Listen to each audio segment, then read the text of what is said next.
Hey Rebels, welcome back to the channel. Today I wanted to talk about gear, why I wear so much, and what kind of gear I actually wear. So let's get going.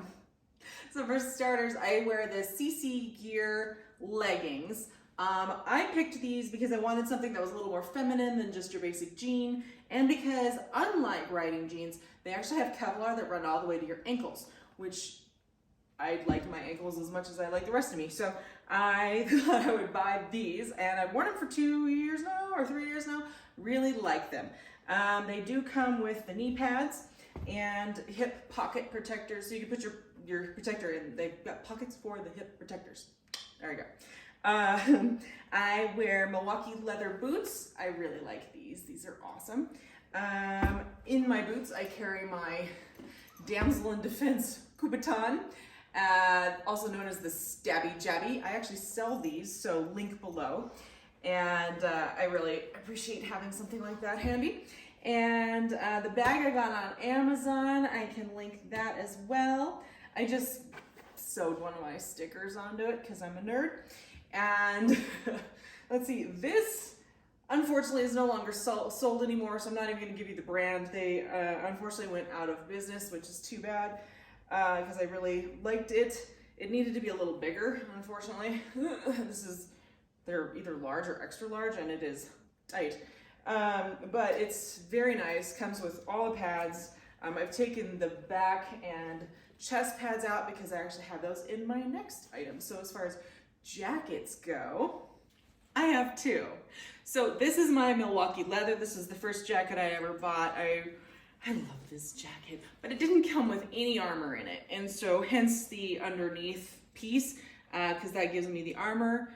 And as far as the back and chest pads on this one, there's one more piece, so don't freak out yet. But I always thought this jacket was super pretty. The etching in here, this is all reflective. I always like the back on it. It's got nice vents on it. It's a very nice jacket. I don't know if they sell this style anymore. It is a few years old, but I just really like this jacket. It's very, very nice. It's very pretty.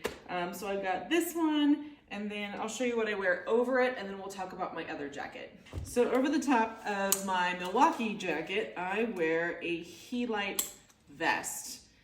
And if you have seen any reviews on these things, they are amazing. I thankfully have never actually had to deploy mine, but I went with the pull tether, yank on that as you fly off the bike, and it goes like, the bike yanks it for you. You're tethered to the bike. And you fly off, and the thing inflates. It actually goes all the way up to your helmet, so it stabilizes your neck, which is awesome. And then, of course, this inflates, and the back inflates, and you just bounce around like a little bouncy ball.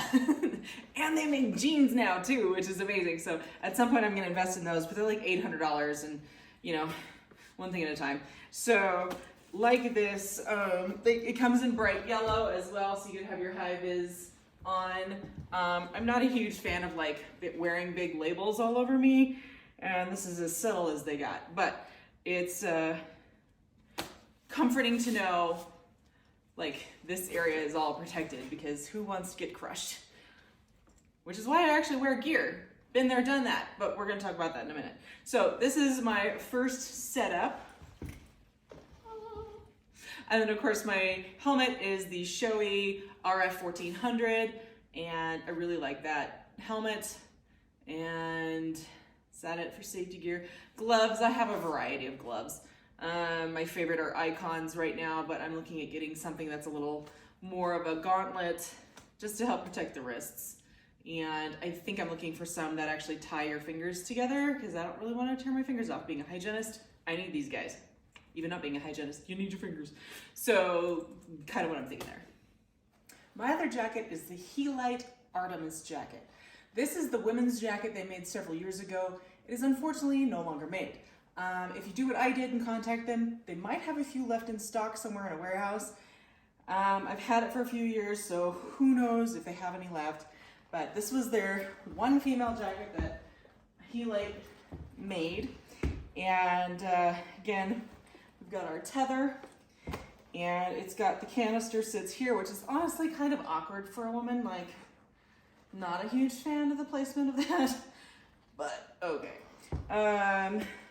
It does come with a liner. It doesn't have as many vents as I would like, and it does have like all of the padding, which is nice. So I do like it's got elbows, shoulders, back, and then the helite is your chest area. So, but again, nice, very substantial. $1,000 just about. This one was pricey, but for me it's worth it because again I've spent my time in the hospital and I prefer never to do that again. And I was doing something much safer, so that is why. So let's talk about why I wear all this gear, but first I'm gonna take this off because it's hot. So let's talk about why I wear all this gear.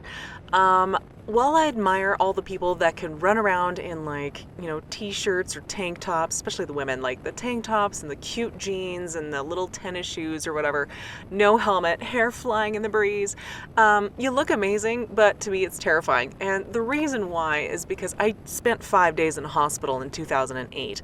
I was on what would have been a ski trip with my family. The first time I was going to learn how to ski, actually, and growing up in Colorado, like you should know how to ski, right?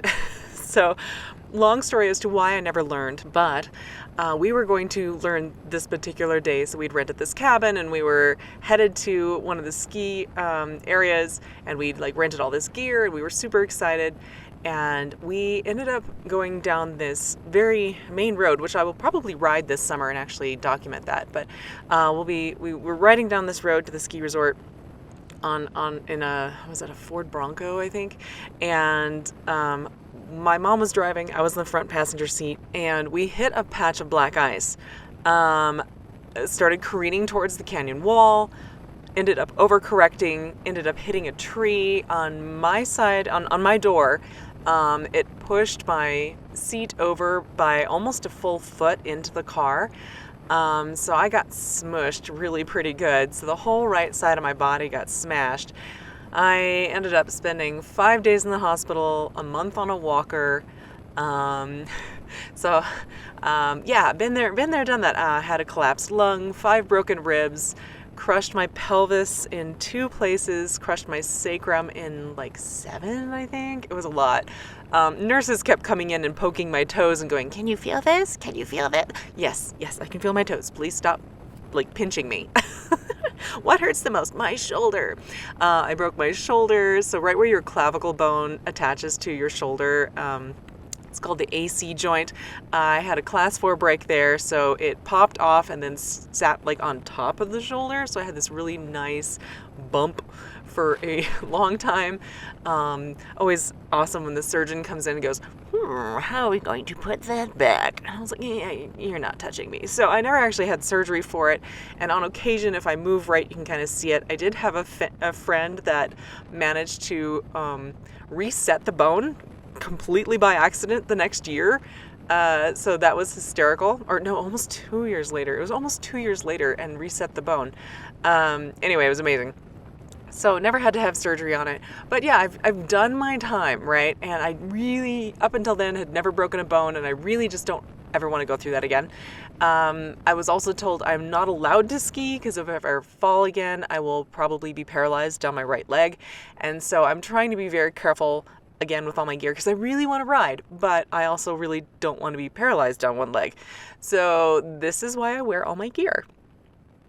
And it's also how I got my nickname of Captain Crunch, given to me by my now brother-in-law who was with us on that trip.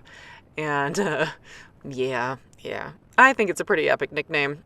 One of many I've collected over the years, but yeah, I was Captain Crunch for a while. He doesn't call me that quite as much anymore, but yeah, Captain Crunch.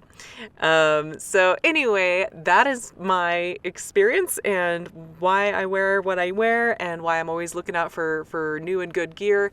Oh, I gotta show you. So I bought this air compressor that I keep in my saddlebag while I ride, and I did end up using it today before this ride, so I'm gonna actually jump to a clip of me using it. I think it's really interesting how well it works considering it's like this, cheap thing off of Amazon. But yeah, it worked. Anyway, here's that. Let's just show you that. Nice. Yeah, you set it to where you want it, it turns it right off. You got it set for motorcycle, cool. This thing's been sitting in my bag for like, oh man, probably close to a year. And I think I've used it once, and it's still got battery, which is awesome. So get this off now. Let's get all these different attachments. So I let all the air out. All right, turn her off here. Sweet. And then it comes in its own bag. It fits right in my saddlebags with all my other stuff. And it's got a plug-in for your car. It's got so anyway, link below. This thing is awesome. I've been very impressed with it. The twice I've used it. Love, love. All right, well, that's it for this week. Sorry this video is super late. I had some issues getting it out, but glad to be back and looking forward to more next week. Like and subscribe. We'll see you next time.